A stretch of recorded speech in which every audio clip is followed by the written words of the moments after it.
जय हिंद दोस्तों, फिर से एक बार आपका स्वागत है NI30 बायोलॉजी मस्ती क्लासेज LKN में। आज हम दोस्तों पढ़ने वाले हैं क्लास 11th का चैप्टर संख्या 3 और चैप्टर का नाम है वनस्पति जगत।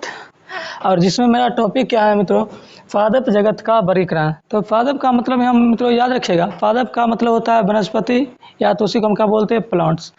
चलिए मित्रों, तो हम लोग जो पादप जगत का वर्गीकरण पढ़ने वाले, इससे पहले हम लोग पिछले लेक्चर में हम लोग पढ़े थे क्या, चतुर्थ काल। चतुर्थ काल में क्या हुआ था मित्रों, पादप जगत का वर्गीकरण किया गया था, जिसमें कई सारे वैज्ञानिकों ने अपना योगदान दिए थे।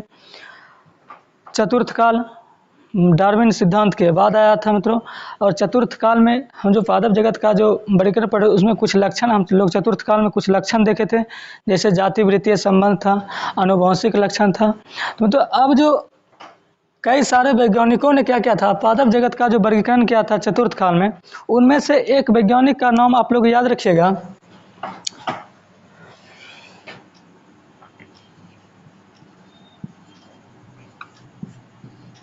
आयक्लर। क्या था दोस्तों उसका नाम, आयक्लर। आयक्लर जी ने क्या किया था, ये संपूर्ण पादप जगत को क्या किया था मित्रों, दो भाग में विभक्त किया था। कितना भाग में बांटा था, तो याद रखिएगा, संपूर्ण पादप जगत को इन्होंने दो समूह में विभक्त किया था। एक था क्रिप्टोगेमस और दूसरा था फिनेरोगेमस। आयक्लर ने क्या किया था, संपूर्ण पादप जगत को दो समूह में विभक्त किया था। एक क्रिप्टोगेमस और दूसरा फिनेरोगेमस। देखिए तो अब हम दोनों देखने वाले हैं कि ये दोनों में अंतर क्या है। तो याद रखिएगा मित्रों, क्रिप्टोगेमस के अंतर्गत वैसे पादप को रखा गया, क्रिप्टोगेमस के अंतर्गत वैसे पादप को रखा गया जो बीज रहित थे। क्या थे, बीज रहित, मतलब जिसमें बीज नहीं पाया जाता था। और फिनेरोगेमस के अंतर्गत वैसे पादप को रखा था जो बीज युक्त थे। क्या थे, बीज युक्त। बीज युक्त का मतलब तो जिसमें बीज पाया जाता था। इसने फिर क्या किया था मित्रों, ये जो क्रिप्टोगेमस है, इनको तीन भाग में क्या कहता, फिर इसको विभक्त कर दिया था। तीन भाग में क्या कहता, इसको फिर बांटा था, जिसमें एक था थैलोफाइट। कहीं मित्रों आपको थैलोफाइटा भी लिखा मिलेगा, थैलोफाइट।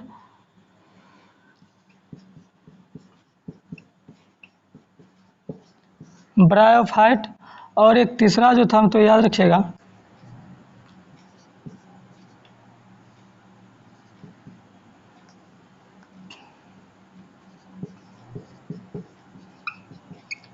टेरिडोफाइट। और फिर फिनेरोगेमस को क्या किया था, फिनेरोगेमस को भी दो भाग में विभक्त किया था।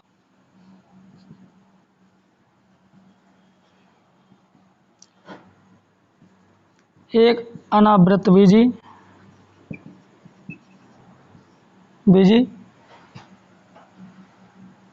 और दूसरा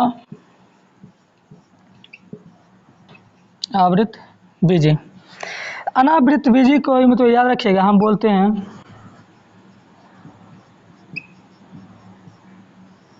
जिम्नोस्पर्म, और आवृत बीजी को बोलते हैं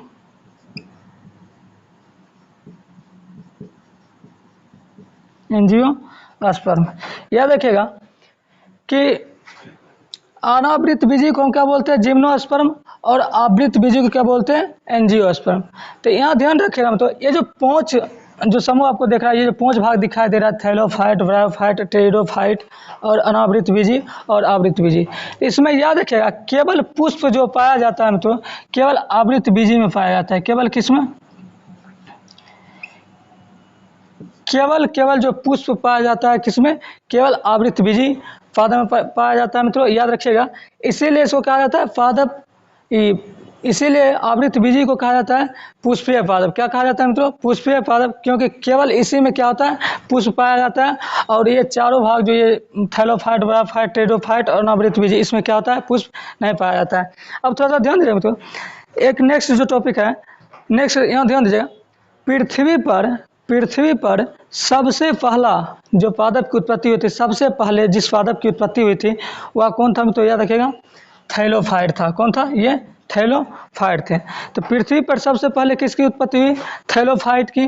थैलोफाइट के बाद फिर उत्पत्ति हुआ ब्रायोफाइट का। ब्रायोफाइट के बाद फिर टेरिडोफाइट का।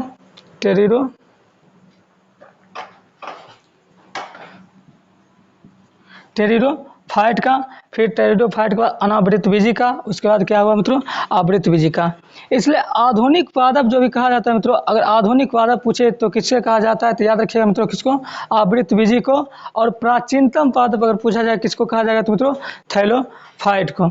अब यहाँ ध्यान दीजिए मित्रों कि देखिए क्या है कि थैलोफाइट और ब्रायोफाइट और टेरिडोफाइट, इसमें क्या होता है? ये तीनों समूह में क्या होता है कि मित्रों, क्या होता है कि इसमें बीज नहीं पाया जाता है। केवल बीज किसमें पाया जाता है? तो फिनेरोगेमस समूह के अंतर्गत, जैसे अनावृत बीजी और आवृत बीजी में। क्या है मित्रों? अनावृत बीजी और आवृत बीजी में। अब देखिए मित्रों, ये दोनों अनावृत बीजी और आवृत बीजी में डिफरेंट क्या है? अनावृत बीजी और आवृत बीजी में डिफरेंट क्या है? तो दोनों में क्या लगा हुआ है? बीजी वर्ड। बीजी का मतलब मित्रों याद रखिएगा बीज, ठीक है। यहाँ क्या आता है? बीजी वर्ड लगा हुआ है, इसका मतलब दोनों में क्या है? बीज पाया जाता है। तो देखिए ये दोनों अनावृत बीजी और आवृत बीजी में डिफरेंट क्या है मित्रों? तो ध्यान दीजिएगा कि आप लोग फल खाए होंगे और फल के अंदर आप लोग क्या? बीज को देखे होंगे। कहने का मतलब बीज क्या है? एक आवरण के अंदर है। क्या है? बीज क्या है? एक आवरण के अंदर है। फल क्या है? एक तरह से बीज के लिए आवरण है। तो बीज जो क्या है? आवरण के अंदर है। तो इसी को हम क्या बोलेंगे? आवृत बीजी। और जो बीज क्या होता है मित्रों? जो बीज आवरण के अंदर, मतलब आवरण में नहीं रहता है, ऐसे ही रहता है, तो उसको हम क्या बोलेंगे? अनावृत बीजी। क्या बोलेंगे मित्रों? अनावृत बीजी। ठीक है। तो अब हम लोग जो नेक्स्ट क्लास में हम लोग जो पढ़ने वाले हैं, यहाँ तक अगर आपको समझ में आ गया तो हम लोग नेक्स्ट क्लास जो पढ़ने वाले हैं, हम लोग स्टार्ट करेंगे नेक्स्ट क्लास में क्या? थैलोफाइट। फिर उसके बाद पढ़ेंगे ब्रायोफाइट, फिर पढ़ेंगे टेरिडोफाइट, उसके बाद फिर पढ़ेंगे क्या? अनावृत बीजी, और फिर क्या पढ़ेंगे? आवृत बीजी। तो यहाँ याद रखिएगा मित्रों, हम लोग जो आवृत बीजी जो पढ़ने वाले हैं, आवृत बीजी हम लोग यहाँ पढ़ेंगे, लेकिन उतना डिटेल से नहीं पढ़ेंगे, क्योंकि हम लोग क्लास 12th में चैप्टर संख्या जो 2 है उसमें संपूर्ण क्या है कि एक चैप्टर संख्या 2 जो है संपूर्ण वो जो चैप्टर है केवल किसके बारे में? आवृत बीजी, मतलब पुष्पीय पादप के ही बारे में हम लोग को क्या पढ़ना है। तो उम्मीद होगा मित्रों कि आप लोग अगर समझ गए होंगे तो मित्रों कमेंट में ज़रूर बताइएगा। जय हिंद।